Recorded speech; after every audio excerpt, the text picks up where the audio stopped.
melihat adanya unjuk rasa penolakan Undang-Undang Cipta Kerja yang pada dasarnya dilatar belakangi oleh disinformasi mengenai substansi dari undang-undang ini dan hoax di media sosial. Saya ambil contoh, ada informasi yang menyebut tentang penghapusan UMP, upah minimum provinsi, UMK, upah minimum kota kabupaten, UMSP, upah minimum sektoral provinsi.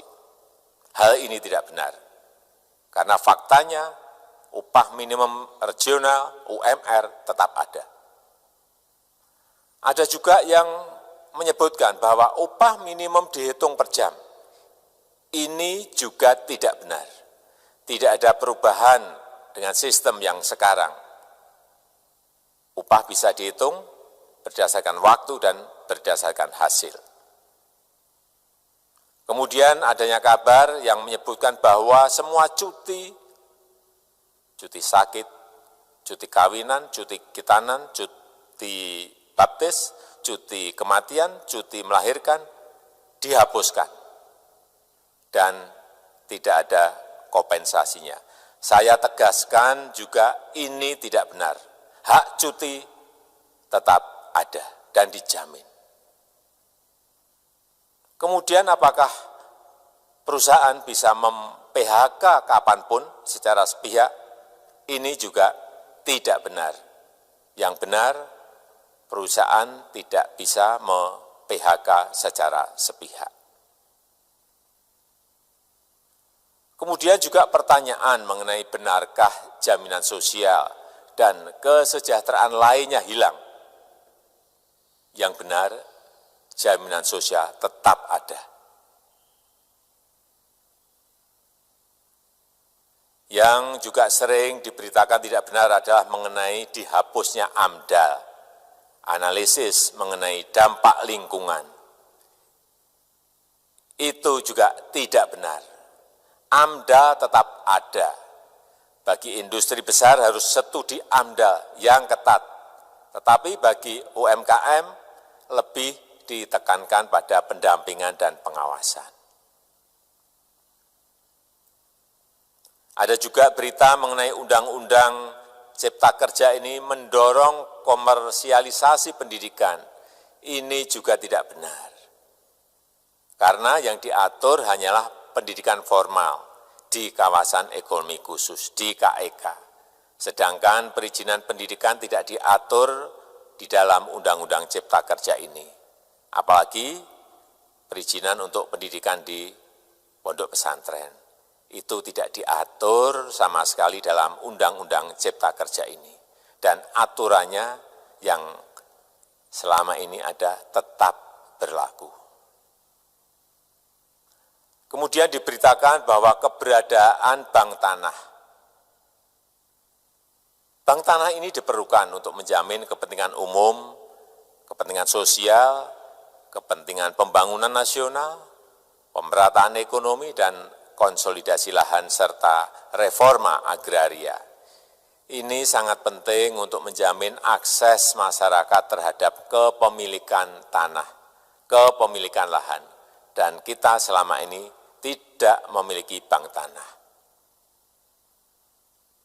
Saya tegaskan juga bahwa Undang-Undang Cipta Kerja ini tidak melakukan resentralisasi kewenangan dari pemerintah daerah ke pemerintah pusat. Tidak ada.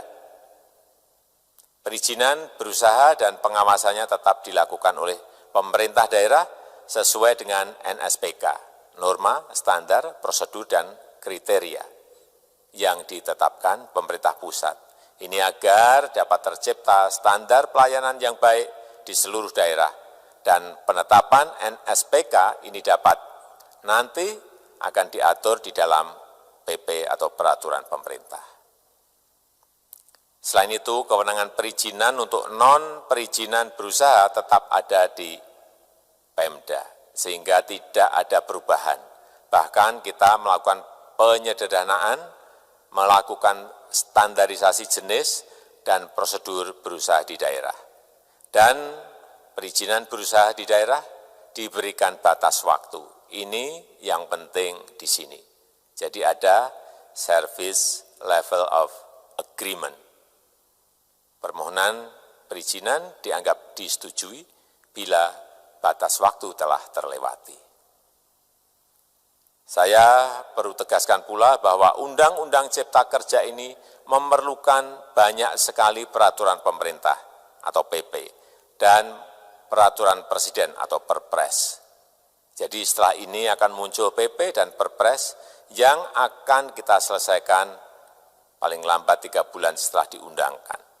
Kita pemerintah membuka dan mengundang masukan-masukan dari masyarakat dan masih terbuka usulan-usulan dan masukan dari daerah-daerah.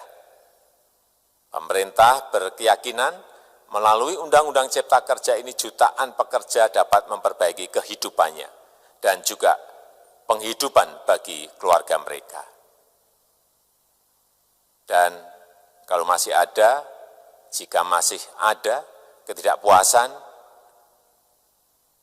terhadap Undang-Undang Cipta Kerja ini, silahkan mengajukan uji materi atau judicial review melalui MK, Mahkamah Konstitusi. Sistem ketatanegaraan kita memang mengatakan seperti itu. Jadi, kalau masih ada yang tidak puas dan menolak, silahkan diajukan uji materi ke MK. Saya rasa itu yang bisa saya sampaikan pada kesempatan yang baik ini. Terima kasih. Wassalamualaikum warahmatullahi wabarakatuh.